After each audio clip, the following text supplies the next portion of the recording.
up, everybody? Welcome back to the Comedy Pop-Up Podcast. We have 2 upcoming live shows. On December 5th, we'll be at the Common Space Brewery in Hawthorne, California. And on December 11th, we're back at the Haha Comedy Club in North Hollywood. For more information on those shows or any of our future shows, please check out our website, comedypopupla.com. And also, on this episode, we have 2 amazing guests with 2 things to plug. Our first guest is Orlando Leyba, and he has a new special, Adorable, out now on HBO. Please check out that special. And also our other guest, Tamer Kattan, has a new podcast on the CPU Podcast Network. That is called They Tried to Bury Us. Check out that on the CPU Podcast Network.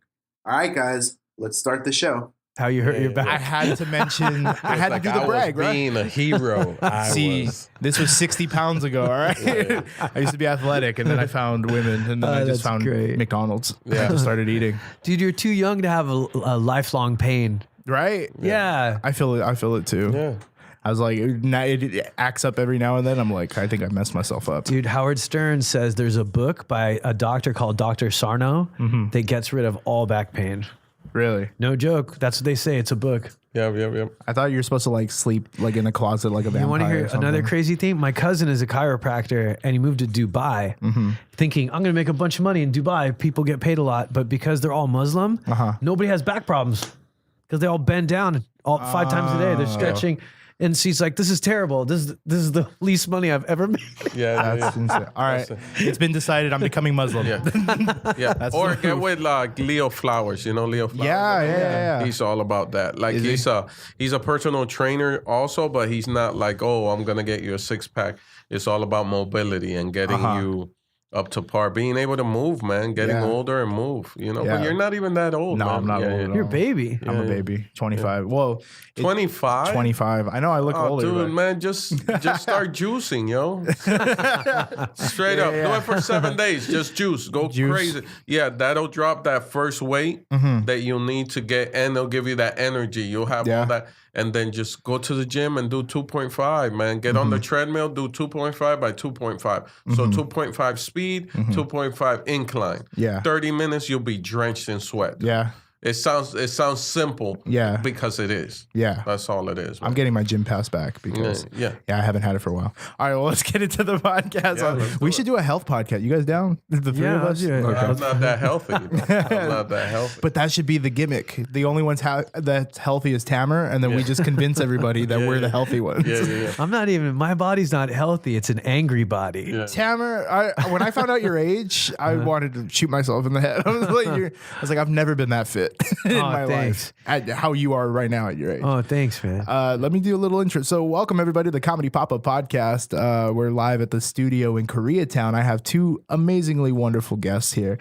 First one, so you've seen him on The Tonight Show with Jimmy Fallon. He just dropped his special. Orlando Leyba Adorable is on the HBO apps right now. It aired this past Friday, November 16th. And as soon as it aired, it went on to HBO On Demand, HBO Go, HBO Now. Awesome. So Adorable. Orlando Leyba is here, ladies and gentlemen. Good. Thank you. So this good. is home, though. You guys have had me on multiple podcasts on your network. So coming here is like coming home. So that's always dope. I've told people, Orlando, I'm like, he comes in, he says, no, move that table here. I was like, it's like, it makes it home. It is home. Yeah. It is home. Also, I told him about the tree thing, and we're going to talk about the tree thing from last time. Me loving trees. Loving trees. Yeah. Oh, dude, we got that in common. I have a weird story. So, I wanted, as soon as I got off the car, there's 2 trees in front of the studio. So there's like one, I usually give it water to either one, but I didn't have extra, those leftover bottles of water. I always keep them in my car. I don't just toss them because wherever there's like tree or grass or a flower, I'll go and dump it on it. I don't just toss the water somewhere. That little backwash, whatever you want to call it.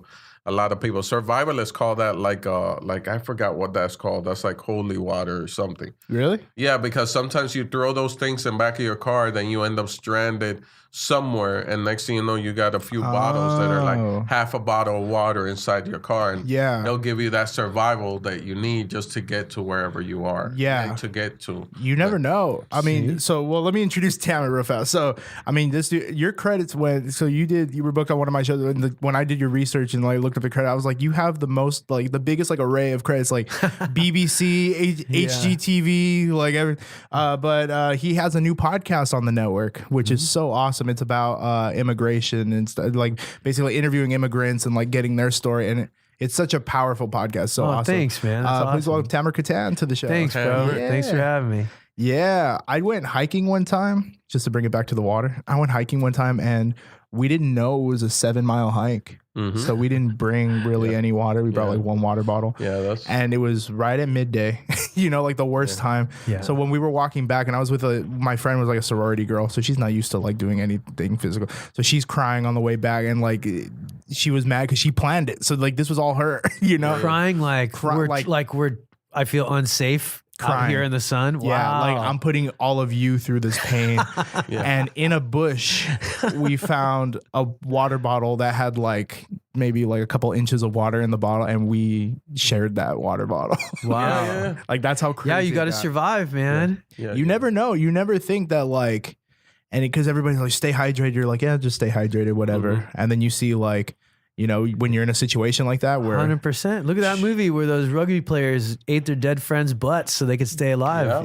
They ate butt meat. but which is the most tender meat, I guess. Right? Yeah.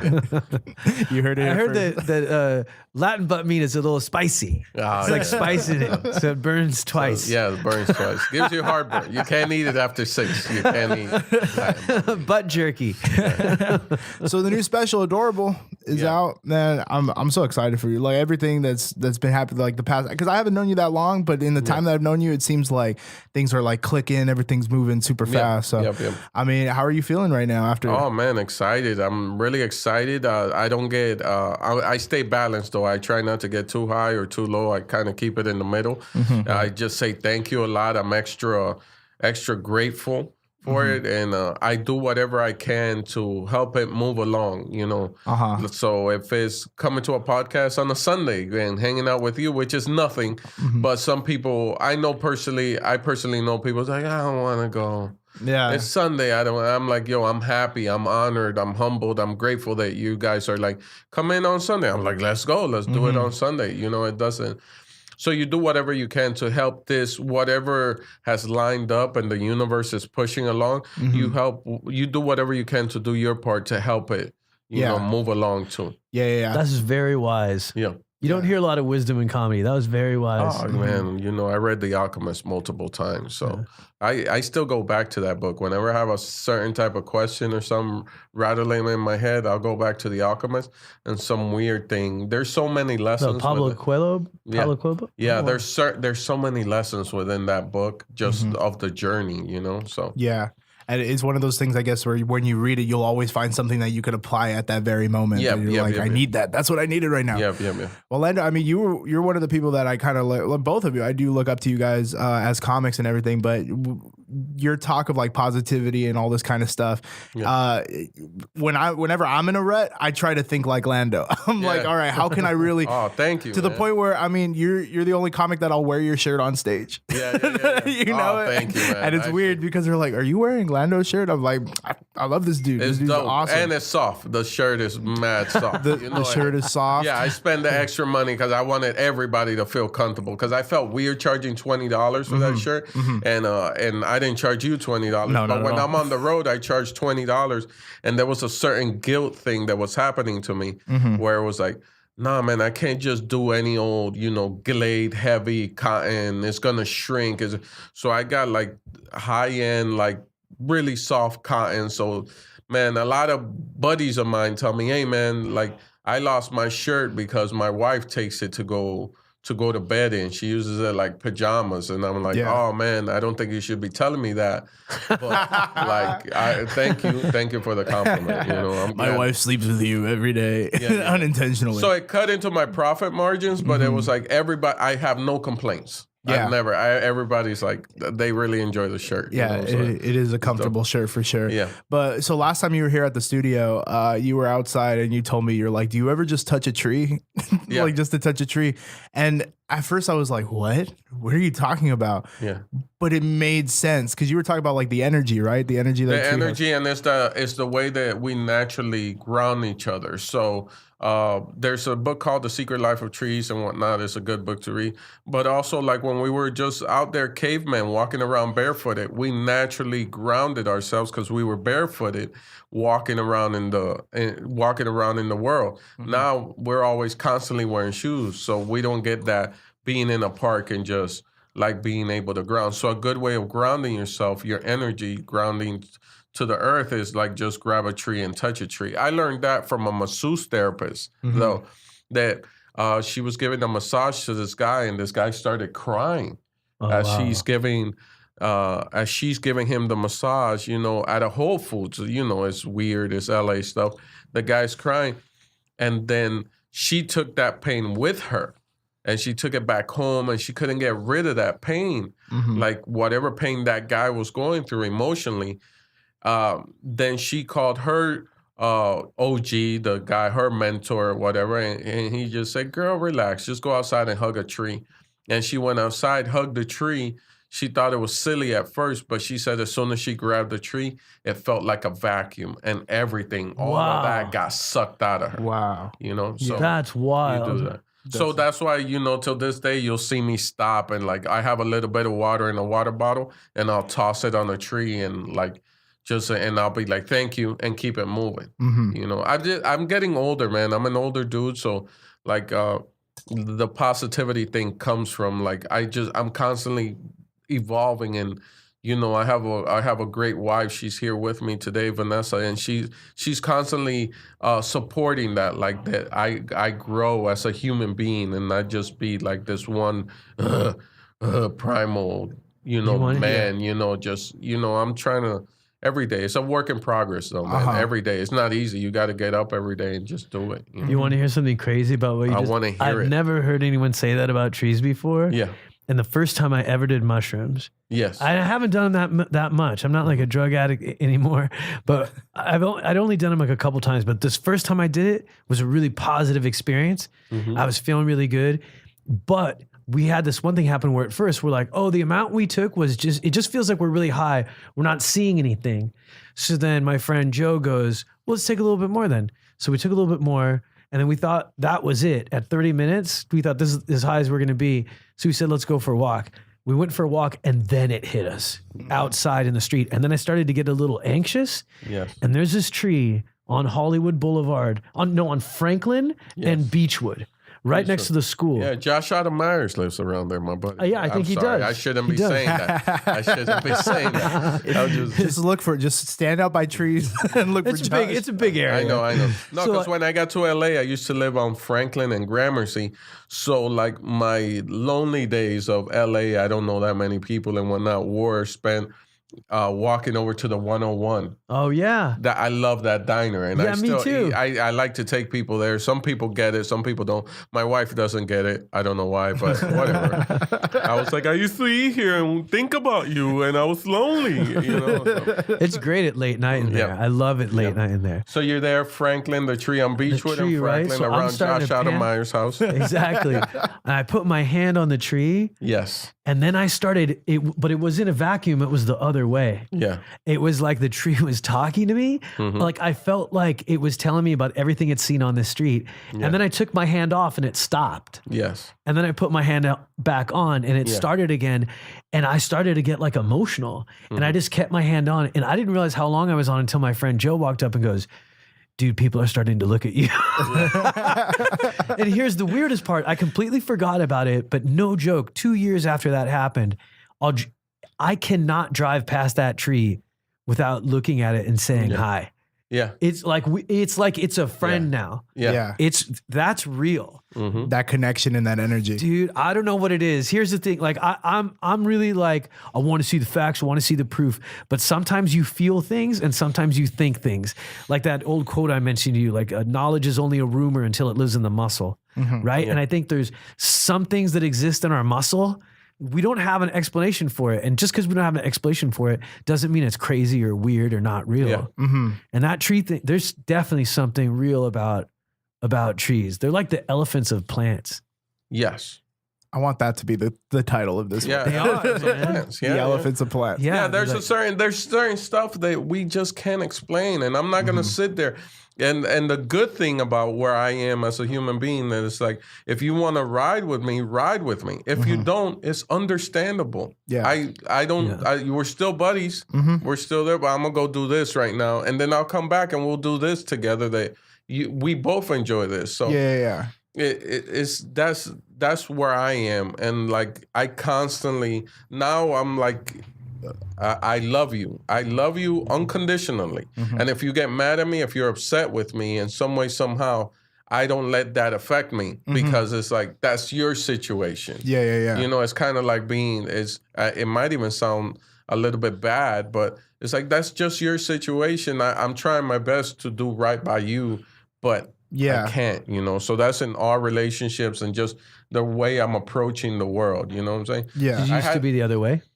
No, I was more. She knows she's over. I keep on because she's here, so she's like right in the front of my mind right now. But my wife will tell you I was a very locked up. I come from a family, no emotions. It's kind of like we just do what we have to do and let's get it done and keep it moving. I come from that.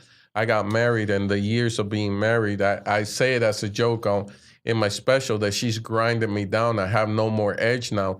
And I say it, and some people might take it the wrong way, but I hope in the special that's on HBO now, Adorable, everybody catches that there's a lot of love behind what I'm saying, which I truly do appreciate that. You know? I enjoy, being able to pause now and enjoy a sunny day. I like sunny days now. Like I like that, and people are like, I say it in a way where it kind of sounds like I'm complaining about it, that I have no more edge, but man, I wouldn't trade it, man. I just want to, and we're older dudes, so it's like it's like life is so much easier. I like it too, man. I love it. I like I don't know if it's testosterone getting a little bit lower, but this is like about it. I feel like if masculinity was bowls of oatmeal, my youth, my bowl was too cold, and I think there was another time where my bowl was too hot. But middle age is just right. I feel like a man. I still feel strong. I still feel cool and relevant. But I also feel like I'm old enough to have wisdom. I'm young enough to still be relevant. I love being this age. Do you think it's like a shift in priorities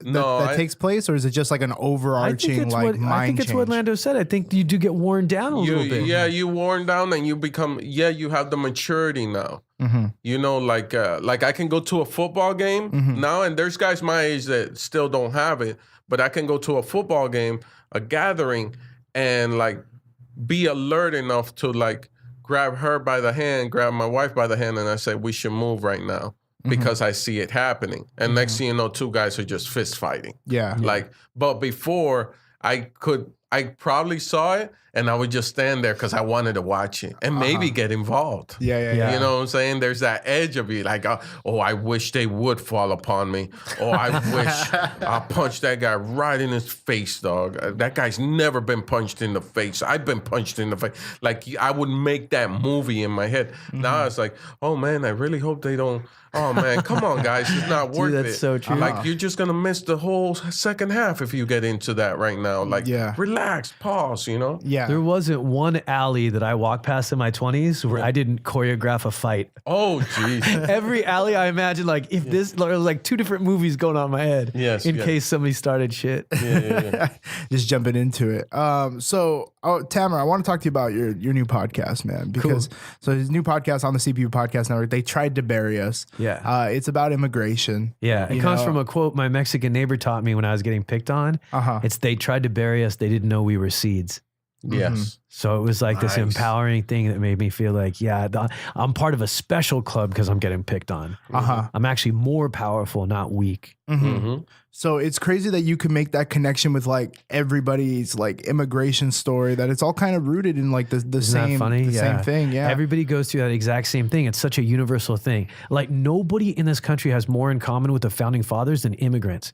They're the only ones that left everything they know behind for the pursuit of happiness. That's exactly what the Constitution was based on. Yeah. So to sit down and hear American origin story after origin story after origin story, and whether it's from Ukraine or Bogota or El Salvador or Egypt or Iran, it's all the same. It's all these incredibly tough, resilient people that have been worn down who keep going.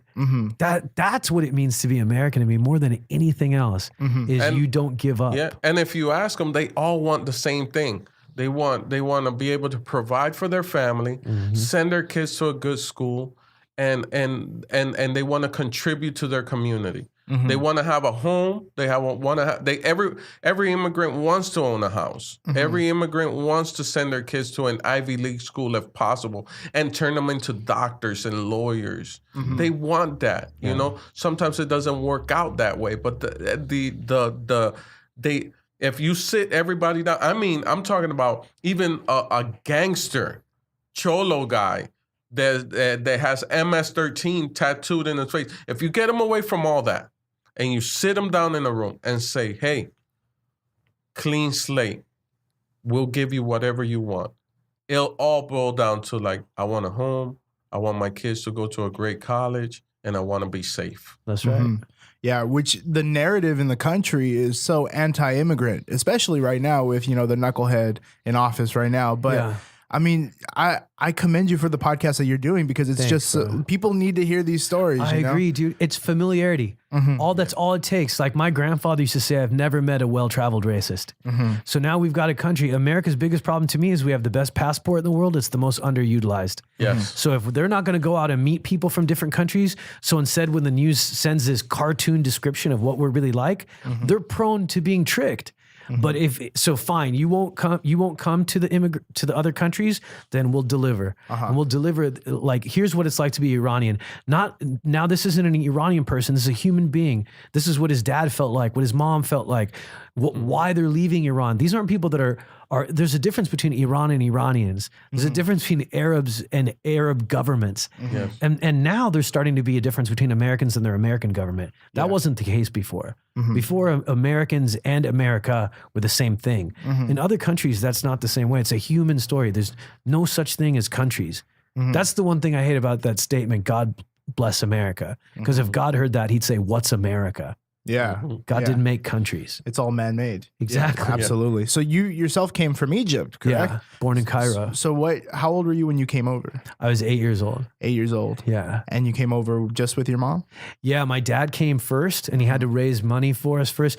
My mom used to trace my hand in letters so my dad could see how much I was growing.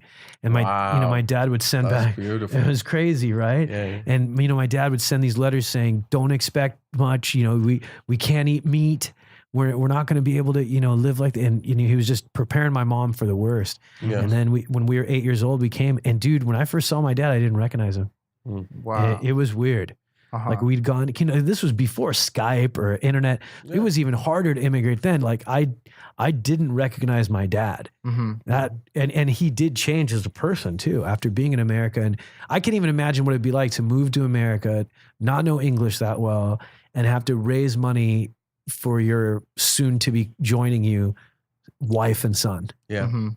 That's crazy. Yeah. And it was crazy. You had a statement that you said on your last podcast that it by the way, listen to the first episode because the first episode is Tamer's mom, Kitty, talking about immigrating over here in the stores. And some of the things she said, like Tamer didn't even know that they had happened. That was wild. She didn't even tell me before. If something about it, the podcast made her say it on air. Yeah. But you had a statement that said that along the lines, and what seems to be a common thread, is somebody who was quote unquote like on the other side, like let's say someone trying to prevent you from immigrating, having like a moment of compassion and doing something for you because like when it's like a bad person, quote unquote bad person doing a good thing because they could connect to you on a human level. 100%, dude. Yeah. 100%. Like my mom had a moment where these corrupt politicians were saying, oh, your paperwork's not done because my parents were different religions. Yes. Muslim dad, Jewish mom. So the government hated that they weren't both Muslims. Yeah. And my mom went to try to get the paperwork and they're like, oh, we lost it. And then my mom looked at the lady and goes, your name is Georgette? And she goes, yeah. And she goes, that was my mom's name. Yeah. And then the woman just like kind of looked at her, and my mom's mom died when she was a little girl. Yeah. And I think when she said it, the woman saw like real sadness in her eyes. And she goes, hang on a minute, let me go see. what I can do. And she went back and she found their paperwork. Yes. And it was that that little moment of like humanity. Like we're not enemies, we're the same. And that and so many other stories in the immigration stories, there's moments like that between one person and another person where they stop being different races, different nationalities, where they're just two human beings. Exactly. Looking at each other in the eyes. Mm-hmm. Now, Orlando, you came over from the DR, correct? I was born in Puerto Rico. Born in Puerto Rico. Yes, my mom smuggled me into Puerto Rico in her womb. I like to say that. She probably doesn't like that. She had fake papers. Someone snitched. I was born in Puerto Rico, so I got my little American blue passport. And someone snitched my mom out. INS came, knocked on her door, and they deported my mom. Mm-hmm. At the time, it wasn't like now. They didn't put me in no cage or nothing. They just grabbed me and punted me right across the water with her. Mm-hmm. And then my mom spent years trying to get back into the country, and she made it the same thing. And about having the human moment, it's funny because we're both at a certain age now. So our moms, you know what it is? We're getting older. And they know that they're getting older, and their mortality is starting to. You're right. They're starting to face that mortality, so they're now they're spilling the beans. You're right. So recently, sharing something like your mom, my mom, just in a random conversation. So my mom's gift to all the babies born in our family is a chain. She goes and she buys them a chain, and one day I'm like, "What is that about?" You know, Maya, and she tells me. Well, there was this one time I tried to cross into Puerto Rico on a little boat, and the boat was taking on water. Mm-hmm. So they had to turn the boat around. So she was getting smuggled into Puerto Rico by this in this crossing that is one of the largest shark breeding thing. And actually the Coast Guard trains there because the waters change so rapidly. Mm-hmm. It's very dangerous. It's a very dangerous crossing. They turned around, came back to the DR because the boat was taking water. She had no money on her, and she found a soldier because she was like, let's say she lived in Los Angeles, and the crossing, you had to get all the way to Sacramento. So she had to get back from Sacramento back to Los Angeles, and the only thing she had on her of any value was her chain, a little thin chain, and she gave it to a guard. Because to a soldier, and the soldier was like, I can't give you my money because this is the money I feed. Like they had a human moment, but the guy was like, I feed my family with the cash I have in my pocket. So my mom said, look, I'll give you this. And basically he gave her whatever it was in pesos. So she was able to buy a bus ticket and make it back home to us in the city. And she just recently shared that, and she goes, and that's why I give all the babies chains. Wow. Because no matter what, if you're ever in trouble, even if you get robbed, and I got robbed at gunpoint one time, and my baby chain got stolen for me. And I believe if I didn't have that baby chain, that guy would have shot me because he was just desperate. And it's funny because that what your mom just said told you on your podcast, those, man, I'm really cherishing these stories now that they tell me. Like, it sticks with me. That story about your mom is going to stick with me forever. But the most important part is like the human moment, the human connection. And this isn't going to land the right way with a lot of people. And if you're in the struggle, I understand you. I hear you. My angle of coming at the hatred is I'm trying to get people to remember that above all, above politics, above party, about your skin complexion, we're all humans.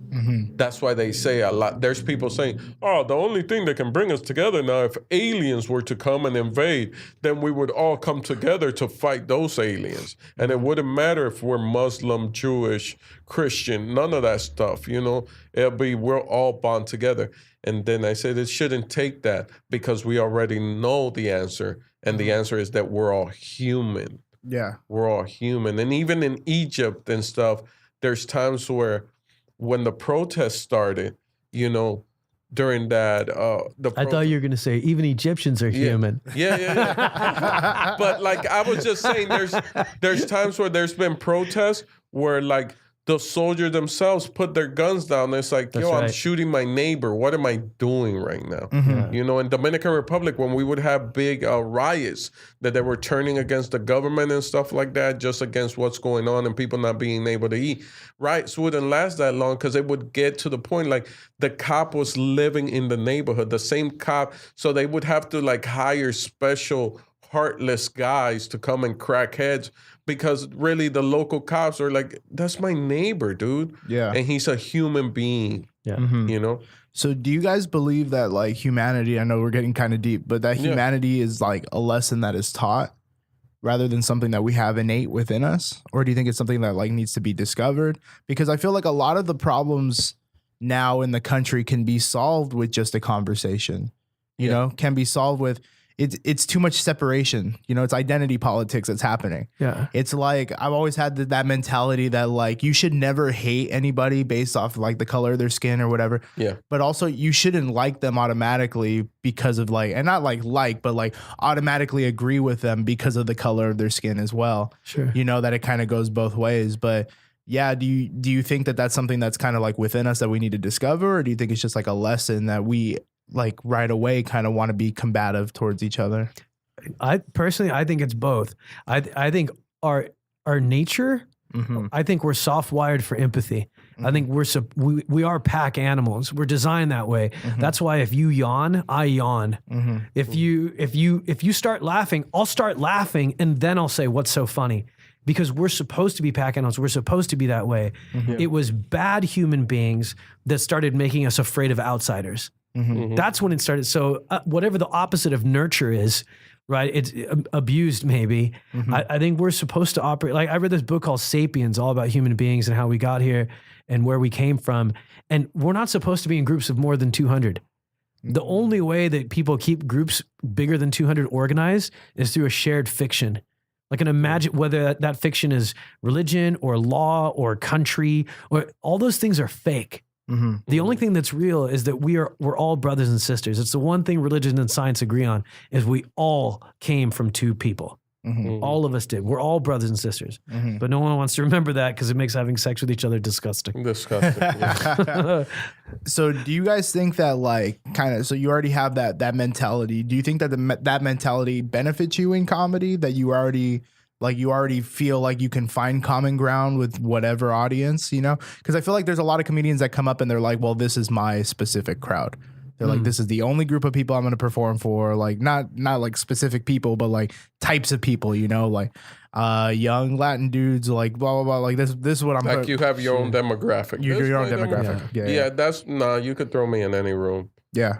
I just feel it. And even the stuff that I talk and even in the special on HBO Now and on the HBO app, I got to keep saying that so it gets off my back.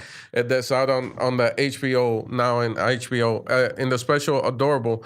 One of the biggest thing that's been hitting on it, that's been getting the biggest feedback, and also when I did the Tonight Show, is the fact that I went in and I told everybody about my obsession with HGTV. Yeah. But I think that also did something else because no matter who you are, you know, and I don't want to label people, white people, black. If you watch HGTV, you're in that ride with me and you can relate to me. And I hope and I pray that there's people that are of a different color hue than me, just other brothers and sisters in this world that are like, hey, dude, this guy, I've never dealt with one of my brothers that's brown complexion, but this guy's like, he feels as passionate as I do about Joanna and Chip in Waco, Texas. Like I Their want marble that. countertops. You know what I'm saying? Like I really love that show, and it's like I hope that some way somehow that dude that's never dealt with one of his brothers that's a little bit of a darker complexion says, wait a minute, I didn't know my darker brothers were into this. Yeah. You know, I love this show. And oh, wow, we could have that in common. So I could sit with that guy and we could sit for hours and just binge watch. You know what I love about that too? Yeah. Is even something like a joke. What that does is it pokes holes in stereotypes. Yeah. Because if somebody is a racist and they have a stereotype towards Latinos, and then you just say one thing that is like opposite to what he thought, it puts doubt on every other belief. That's the power of jokes. Yeah. It sounds like something like just a funny observation, but it can change the way people look at things. It'll change eyes. And we learned, look, I just learned that from him. I wasn't even looking at it that way. I really just like, excuse me, it just came back that like the numbers and the feedback that they're getting is like this demographic, and I don't even want to say the demographic, but it isn't the demographic that they expected. You know, they expected a more a different type of demographic, and it's like, no, this is I've been to the Columbus, Ohio.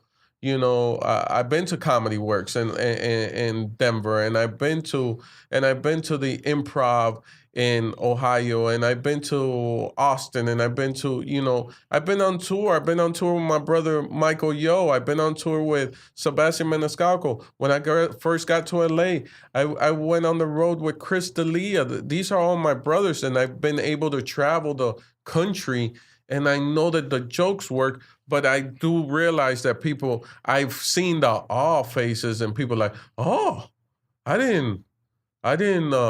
wasn't expecting this.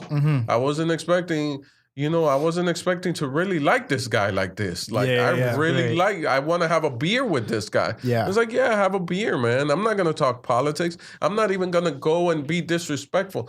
Like, one of the things that's very disrespectful now is like, oh, you're a Republican or you're a Democrat. Like, what is that, dude? No, that's his business. Leave his business. And a lot of people are putting their business now out on the world. You vote the way you want to vote, and we keep it moving. Hopefully you see the humanity behind your vote, and you understand that whether or not and I'm not political at all, but I do my research. I voted, but I'm not going to tell you how I voted.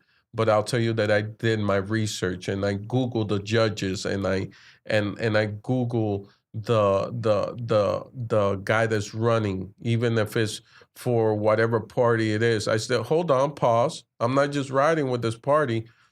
I want to know what this is about. I want to know what you're about. And when I say I Google, it's just I go into depth. I see which way they voted on certain things, which way they feel about certain things. Yeah. And then you make the best decision that's for you. Be smart, man. Like, I'm not that guy, straight down the road, let's vote. We gotta blah, blah, blah. It's like, I get it, man. I get it. I know what you're doing. I know what you're doing. They're turning us into robots, man. Yeah, I can't. That's what it is. Like, people are like, when you go to work, what do they tell you? You can't show emotion at work in an HR department, right? Yeah. Don't be too mad at work. Don't show love. Yeah. Don't show affection. Yeah. Women have to have perfect bodies. Men can't show any emotion. It's like, we're not being replaced by robots. We're being turned into them. Yeah. It's crazy. You can't vote by party, because then the party will get too powerful, and you just become a sheep. Yeah. You need balance. And then you gotta go issue by issue. Yeah. And I guess most importantly of all, like, you can disagree. You can disagree. 100%. You can disagree. And they both do it, man. That's the thing that they get. Like, for example, with I don't like getting political, but with the whole Supreme Court judge thing, like, Joe Biden started it. When back in the day when they were trying to elect somebody and Joe Biden blocked it, it's like, nah, we don't do it. We wait till the next president gets into office. Yeah. So then when they came, everybody got up in the uproar. It's like, yo, you already did that. You put that bad juju on the process. Yeah. It started it. So just change the process. Look, find another way. You know? And they work for us. They can't, to me, they remind me of like a mother and father that want to get a divorce, and they're fighting each other, but they're doing it in front of their kids. Yeah. And then they're not thinking, and it's like, no, before you deal with your shit, the kids come first. Their job title is literally servants. Yeah. But they're acting like masters. Yeah. That's not what they're supposed to be doing. They work for us. They've been taking money from me since I had to work at a toy store when I was 14 years old. Yeah. When I was sick, when I was broke, never. They always took the same amount of money. Always took money. And we have a right for them to be our servants. Yeah. They're supposed to serve us, not themselves. This podcast is deep, man. Right? Like Ron G says, no small talk. No small talk. That's what we're doing. All right. Well, let's change the subject. I want to know, so obviously you guys are sons of immigrants. I want to know, how did your parents feel about you guys getting into stand-up? Oh man, for me, my dad hated it. Yeah. Are you the only one? I'm the only child. Entertainment though, like in And entertainment. Yeah, yeah. Oh, I'm the actually, you same want to way. hear a really crazy thing? What? My grandmother was an actress. Oh wow. My dad's mom. Yeah. And my dad's dad was like a really funny guy, but only socially. But my dad didn't like it. Yeah. Because when he was a kid, my dad felt like all the attention was being taken away from him. And my dad cared more about making people laugh, or my grandfather cared more about making people laugh than paying attention to his son. So then when I grew up and it skips a generation sometimes, the funny bone. So it skipped my dad. And then my dad would be like, oh, what are you going to do? You're going to tell jokes for the rest of your life? Like he didn't, and this is before he even got into comedy. He was like, stop, just going around you need to take life more seriously. That you need to expect things to happen negatively. That way you'll never be surprised. He was kind of like a negative type of person. Yeah. I didn't get into comedy till he passed away. Because the whole time, my whole life, I was trying to impress my dad, make him proud of me. And then when he passed away, all of a sudden, it was as if my GPS system broke. And I'm like, oh, now I have to figure out how to get out of here. Yeah. So for the first time, I was like, what makes me happy? And nothing even comes close. So like comedy makes me feel like I'm doing what I'm supposed to be doing. And that there's something about that feels spiritual. Yeah. And that's also that connection that you'll always have with your grandpa. 100%, dude. 100%. I feel when I do comedy, I feel the way a husky feels when it's in snow. I'm like, I was designed for this. My hair is for this. This is why my face looks like this. Yeah. This is this is why. But yeah, I love it. There's nothing better than feeling like you found your home. That's awesome. How about you, Lando? 100% supportive mom. Dad, we're not close at all. But like I'm the only one that's in entertainment. My brother Gabby, he was a baseball player and he played in the minor leagues and he was a hell of a dancer, Like my brother, I wish he would have like taken lessons and become like a professional. He could have done like ballroom and stuff. But we used to go to the club and people just one woman after another would jump and leave there to dance with my brother. Like it's a Latin culture thing. He was just a spectacular, and he still is. He can still throw down. But I'm the one that crossed into this field, and it was very supportive. And then later on, those secrets come. Your parents are there. And my mom admits to me, as a little girl, I always wanted to play the piano, and I was just like, oh, okay. Okay, and it's like I got it from her. My mom and me, we have the same sense of humor. We laugh, and I make her laugh. But it wasn't. I'm also the baby, so it was kind of like, okay, we tried the hardcore stuff with the other ones, and it really didn't pan out. So let's see what this one figures out on his own. And there was a lot of like figuring it out on my own. But I had the blessing that I was very connected to my grandmother. So that my grandmother was a very natural nature type of woman. She was a midwife. She knew how to bring kids into the world. She knew how to go out into her garden and pluck certain leaves and make you a tea. And next thing you know, whatever was going on with you was gone. Or grab this leaf and hold it up to your forehead and hold it there and your headache will go away. Like she was that type, native Dominican Republic Indian woman, like she was like she didn't believe in Christopher Columbus. He killed my people, that type person. But I was able to stay connected through that.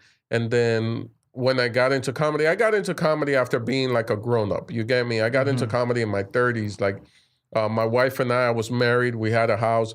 So my wife, very supportive. And also my in-laws for some.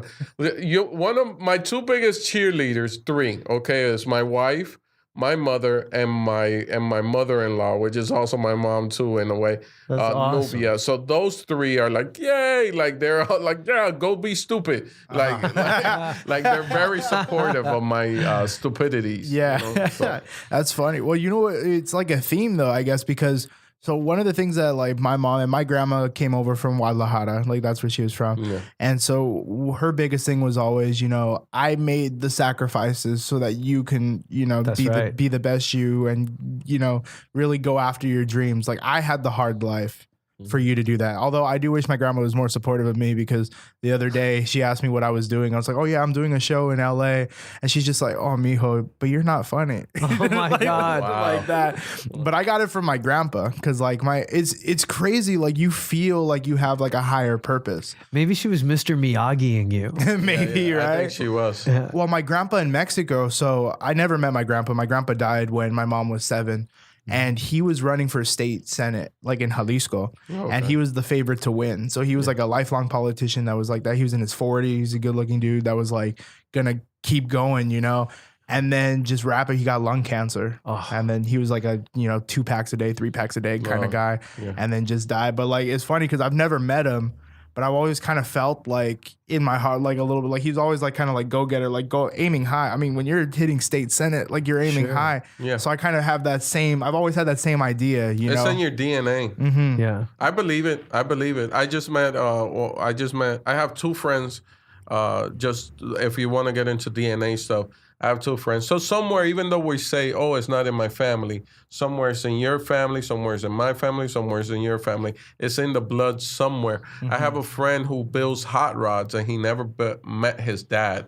His mom never let him know who his dad was, and he builds hot rods professionally. Like, this is what he does, And fast forward years later, he meets his dad.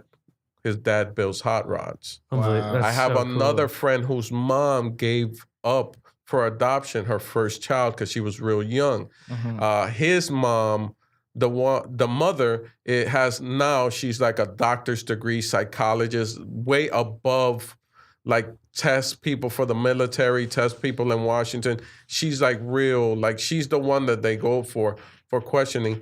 Fast forward, her daughter that she gave away for adoption, that she gave up for adoption, not gave away, gave up for adoption to give her a better life, reaches out and they meet each other. Also a doctor's degree, also a psychologist, also like test people to make sure that they're going in the right path or what they like. I was just like, and it happens a lot. It happens a lot every day. It's in our DNA somewhere. Yeah. So there's a certain drive you have in front of it. Because look at you, Paul. So people like Paul's very humble, but he does stand up. He also puts together shows. He also has a podcast network. Like that's not your average. I wouldn't be able to put together a show right now. I wouldn't want to because I know the headaches. I've done it in the podcast and the whole podcast network and just wrangling everybody to be here in Koreatown. And it's like, this is your scheduled time for your podcast. I could not. Into our shoebox next to the spot next door when it was open used to do income tax and baby clothes. Yes. So it's like, just come down. What a weird combo. Right? But you got to make rent in LA somehow. Yeah, guys. Well, this has been an amazing podcast. I have a few more questions. We're going to kind of do some like quick fire questions. I know, Lando, I think you've answered some of these questions before. Okay, cool. Let's go. Maybe I've grown. Maybe there's another answer. Yeah. We're always evolving. If there's one thing you take from this podcast, you're always evolving and keep going with it and get energy from trees. Hold on. Did you get energy from trees when you touched that tree? Did I?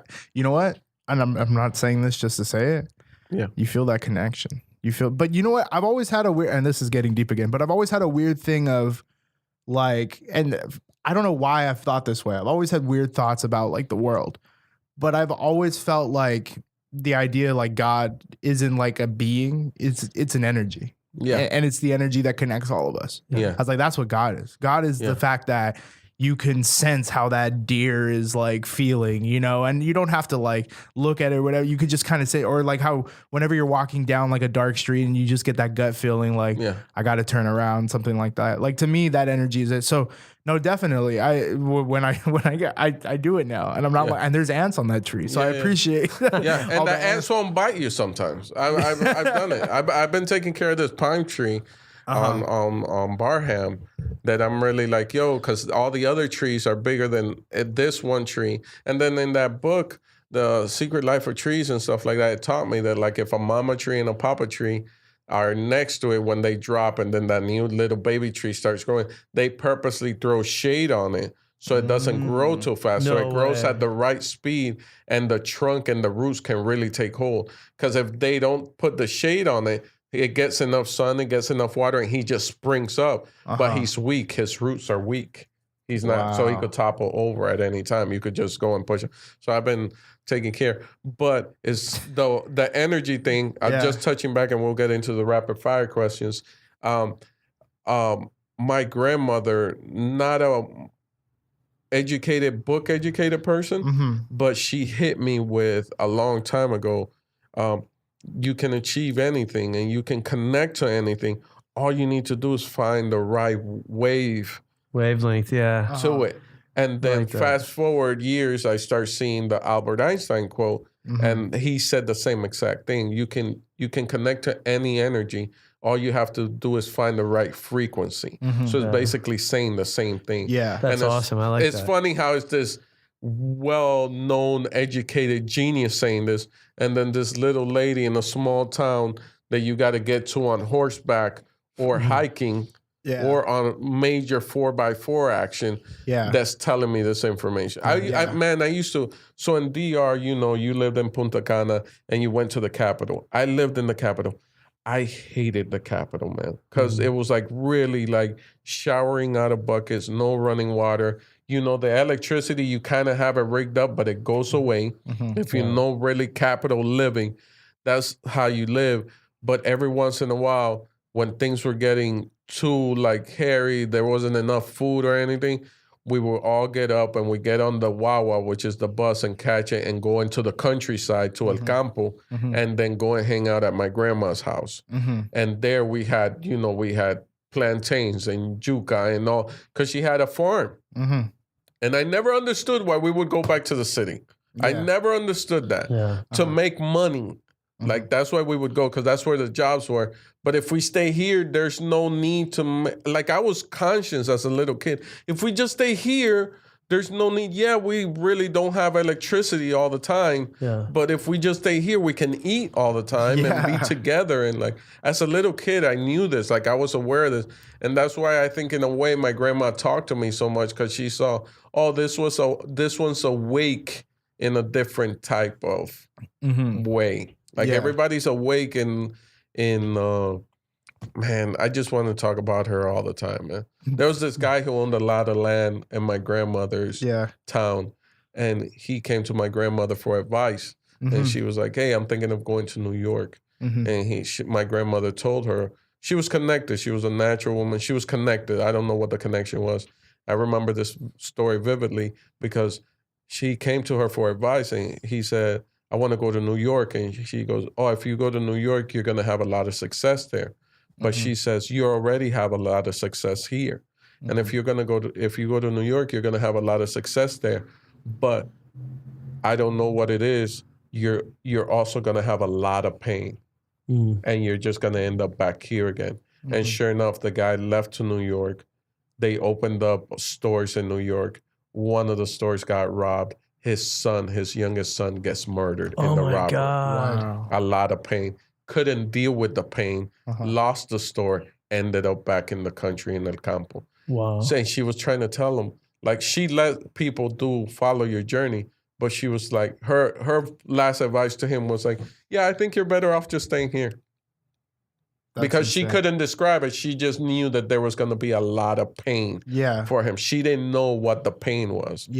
But she just knew there's going to be pain for you. So sometimes when we're chasing that, saying like that grass is greener on the other side, is it really greener? Or is it that you haven't been there ever and you want to see what it's like, but you have it pretty good over here?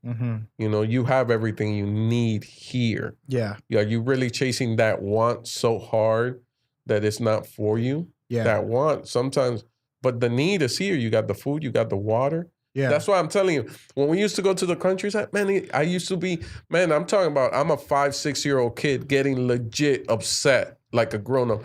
But why do we have to go back? First of all, it was very hard getting in here, because we had to hike.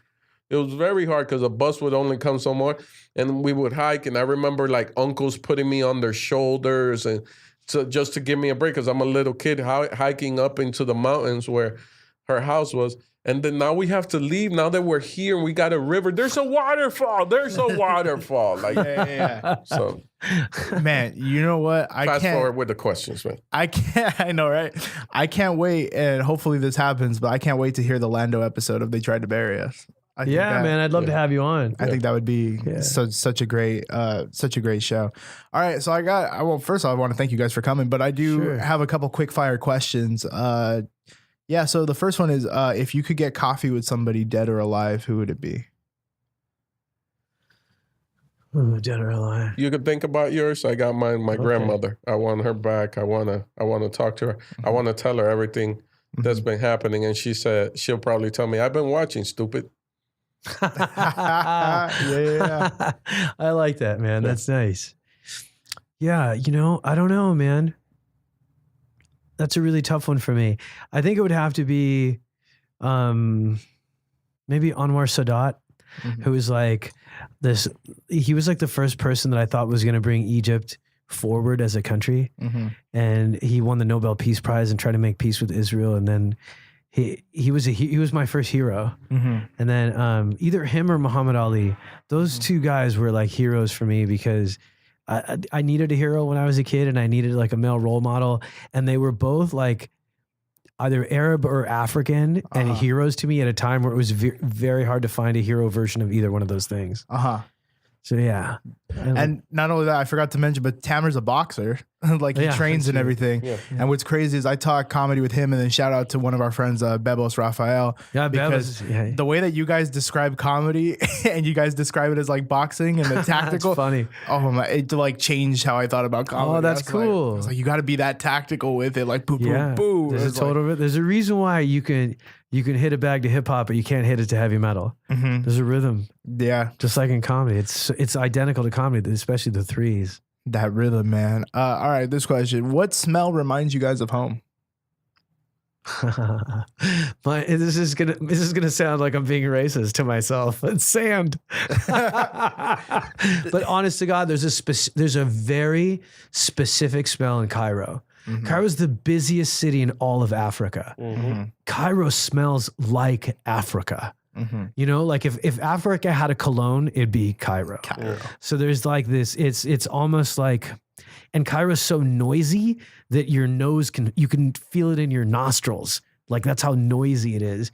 So it's chaos, but it's like I'm comfortable in chaos. Like even when you're a baby in Cairo, they take the Nubians and Bedouin people who are tribal, and they come upstairs and they put me in a bedpan, and they gave all the kids like noisemakers, like New Year's Eve noisemakers. And all the noise that they made though were sounds of noises in the city, like police sirens, cars crashing, people yelling. And then they would sing this song, and they'd bounce me up and down, and then I'd cry, and then they'd all hug me and take turns hugging me, so that as a baby, you associate the noise of the city with love. And so for me, chaos, like the smell of sand and dirt and exhaust and gas and all that to me actually feels comforting. It's the silence that makes me uncomfortable. So my smell is like almost an overwhelming smell, a smell that like just like it's chaos. The smell of chaos reminds me of home. That's so cool. How about you, Lando? Fabuloso. Yeah. I know that detergent too because I grew up in Boyle Heights. Yeah. You already know. It still smells so good. Yeah. All right. I got a couple more. If you weren't a comic, what would your career be? I was in advertising before I got into comedy. I was a copywriter. I think I'd be a writer. I left advertising after 20 years to get into comedy, and I think if I was in advertising, I would have left at the 20th year as well. If I wouldn't have been a comic, I would have been a writer. Yeah. How about you, Lando? I used to think a teacher, but then now it would be, and I think it's a natural evolution. What might happen is I don't know, a teacher. I'll figure it out. Yeah. Yeah. But I don't want to be. I just want to be like, yo, like, Because I'm passionate about it now. Like, yo, we're human, my dude. We are human. Like, yo, you know that they're putting all this stuff on you. They're putting all these clothes on you that aren't. Yeah. Those aren't good fabrics, dude. Yeah. Those aren't good fabrics. Don't you look at Orlando like synthetic. He would be the teacher that would just like that all the kids would be like, he changed my life. For sure. You know what, when you were saying that about like you want to tell them almost give advice, it makes me think like, you know how women will have like, oh, I have this motherly instinct, I want to have a kid, and it's like this biological clock they call it, like it happens naturally. I think for us, when we reach a certain age, I think there's a natural instinct to want to mentor. And to like give someone wisdom. You know what I mean? I could, I definitely feel like now more than ever, like if especially a younger comic or a younger anyone, I got all kinds of time for them now, where maybe I wouldn't have before. Now I'll like listen. But you were still figuring it out. And a lot of the stuff that we figured out is just basically it all boils down to common sense. This isn't stuff that I've learned in books. This is just basic human interaction, basic bottom line. We're both naked in the garden. How are we gonna treat each other? Hey, you hungry? I'm hungry.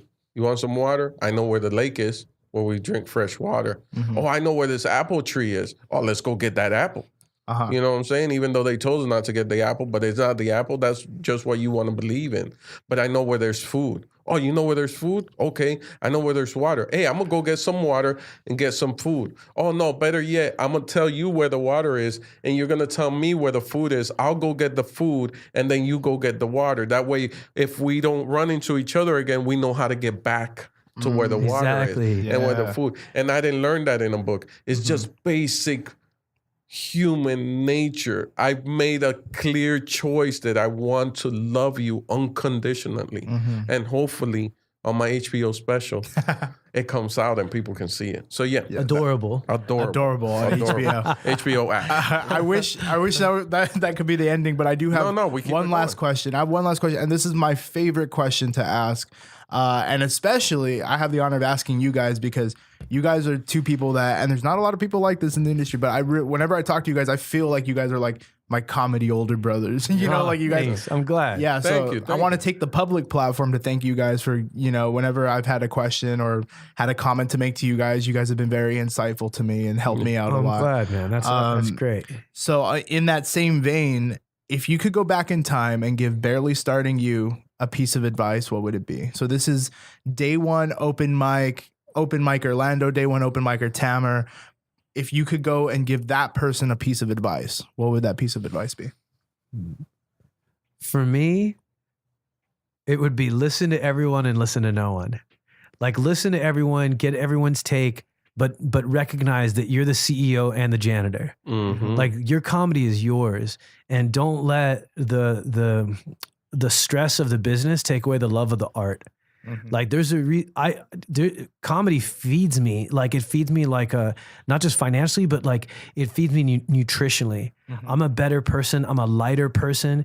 There's more self-examination. I'm a better person for being a comedian. And I don't ever want to take something that feeds me in such a positive way and dilute it or put negative thoughts on it because I'm competitive, or like don't use anybody else as your mark for if you're headed the right way or not. Everybody's got a different path. Everybody's got a different story. Listen to your internal voice. Believe in yourself. Listen to everyone, but you're the one in charge at the end of the day. Trust your comedy taste as you're writing. That was a long answer. Sorry. It's fine. Orlando? Everything that he just said. Same thing. We this is the first time we meet, we're cut from the same. Yeah, it's so true. I totally feel that way too. Yeah. So just work, do the work. Do the work and stay in your lane, and you have no competition. What he just said, you have no that's the main thing I stress to a lot of comics. You have no competition. None. Yeah. Their lane is their lane. You've heard me say it before, Paul, where people come and they're like, yo, he just got here. How did he get it? It was his journey, dude. Exactly. That was for him.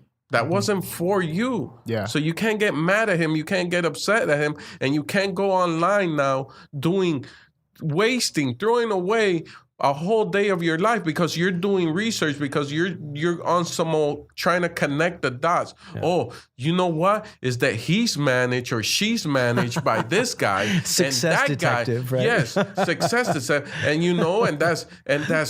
and then the guy, and then he was Magnum PI. But what people don't even know that, he's doing Blue Bloods now. And how is that show even staying on air? Because it's such a family, they sit down to dinner, and that's a right-wing show, kind of, ain't it? I feel like it is. Oh, but here's what you didn't know. He went to acting school with Les Moonves. That's what I'm talking about. He's the chairman of CBS. True story. They did go to, what's his name? From Magnum PI? Tom Selleck? Tom Selleck and Les Moonves, they went to acting school together. But if you go on that journey, the only reason I know that is because I saw an interview with Tom Selleck and he said it. But there's people that like, this comic goes there. Oh, and you know what it is? That he opens up for Michael Yo. And then Michael Yo is an entertainment reporter and a comic, and he put them together with, stop it. Mm-hmm. That was just that guy's journey. That's not your journey. And do the work. Do the work. Yeah. Do the work. That's so important. That's not me. That's Denzel Washington. I repeat it. If you're an actor, go to acting class. Don't let these dumb jokes that people say, oh, you're just a waiter. Can you just give me your coffee? No, you're an actor. You're doing the waiting so it lets you be an actor. You're doing the work. Mm-hmm. You're going up on that open mic at Flappers inside that bar. You're doing the work. Mm-hmm. You got scheduled to be on stage at 12:15, but then they bumped you by 3 other comics. Now you're going up at 1 a.m, even though you were on the lineup at 12:15. Don't get mad. You're doing the work. Mm-hmm. That just happened to me. I did it. That just happened to me. HBO, right? Yeah. Tonight Show. And I got bumped up and I ended up going on stage like around 1 a.m. And I loved it. I appreciate it. And I was thankful that I got that spot. Yeah. Even though I was at the lineup at 12:15, I got bumped up. I understand because that is the journey that is my journey, my lane, my world, the way that it's supposed to happen to me, what I've been working on. Oh, you're upset that, oh man, you just got bumped off. It doesn't matter.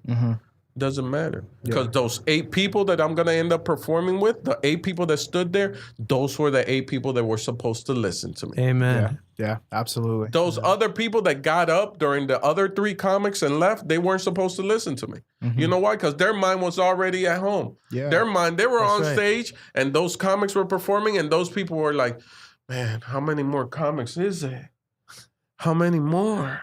Yeah, I need to get home, yo. Yo, we got a babysitter. Their mind isn't even in the game anymore. Yeah. They're not there to see comedy. They're just being respectful and they don't want to get up in front of someone's performance and walk out. But they're already home. They checked out a long time ago. Those 8 people that were with me at 1 a.m, they were with me. Yeah. They're like, nah, dude, we're riding. We're giving you this time. And they laugh and they smile and we connected. And I did my set and I saluted them and I said, thank you. And I appreciate you for sticking it out tonight. Yeah. So yeah, it's your journey. It's your journey. Do the work. But everything he said, man, do the work. It's your journey. Don't worry about that comic next to you, man.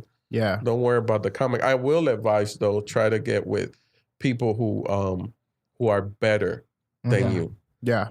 Better. People that make you laugh. I love that. My circle of friends, all of them make me laugh. And I'll throw my wife in there too. Everybody around me makes me laugh. That's great. You know what I'm saying? You make me laugh, Paul. You're like, I wear your shirt on stage. I giggle at that. Because it takes a lot for a man to say that. Yeah. And I'm like, I'm so happy that he's so comfortable in his skin. It makes me giggle that you say that. You know what I'm saying? And you know what? I got to say, that's adorable. On HBO, if you guys could check it out. Oh, look at you. You're getting good. That was smooth. Trying. And also, they tried to bury us, Tamer Kattan. You can follow them. You can follow at Heylando if you want to follow Orlando. At Tamer Kat on Instagram. Tamer Kat on Instagram, Tamer Kattan on everything else. Brother, it's a pleasure meeting you, man. too, brother. Like, we're just shaking hands. I know you people, but it's like finding this, like, oh shit, I had a brother. I didn't know. You know right. Because this is what the podcast is. Even though we're all up in your ear hole, we're like being intimate, man. We're getting to know each other. That story about your mom, that just blew my mind, man. Oh, I'm glad, man. Because it's the main thing. I know I'm preachy, dude, and I get on my little Tony Robbins soapbox right here. but damn it, like she made that human being become a human. Yeah. She was like, "Oh, you're married to a Muslim and you're Jewish. I don't want to help you." Oh, what's your name? What was the name again? Georgette. Georgette. That was the name of my mom. You can't fuck with that no more. You just got it. She just went right into her soul. Like, we're I'm gonna dilate your pupils right now because we're gonna talk soul to soul, human to human, man. That's beautiful. That's beautiful, man. And on that note, guys, find your humanity. Come on, we have it. Yeah, it's there. Thank you guys for listening to the Comedy Papa podcast. I've been your host, Paul Antonio. You can follow me at the Paul Antonio. Got some exciting things coming up.